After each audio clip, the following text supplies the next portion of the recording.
యేసు ప్రభు మాటలు ఏ మాటలంటే కీర్తన గ్రంథం 12వ కీర్తన 6వ వాక్యాన్ని చదువుదాం. 12వ కీర్తనలో 6వ వాక్యాన్ని చదువుదాం.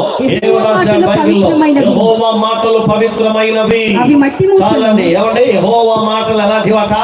పవిత్రమైనవి. నీ బతుకులు బాగు చేసేవి, నీ జీవితాన్ని బాగు చేసేవి, నీ ఆలోచనలు బాగు చేసేవి, నీ తలంపులు బాగు చేసేవి, నీ ఆలోచనలు బాగు చేసేవి, నీ క్రియలు బాగు చేసేవి.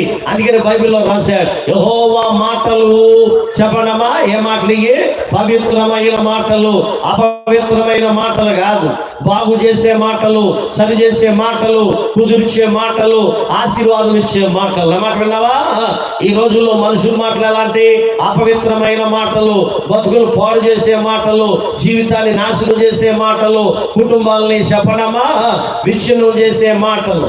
ఇర్మియా గ్రంథం 8వ అధ్యాయం 6వ వాక్యంలో ఏమి రాశాడో చూడండి.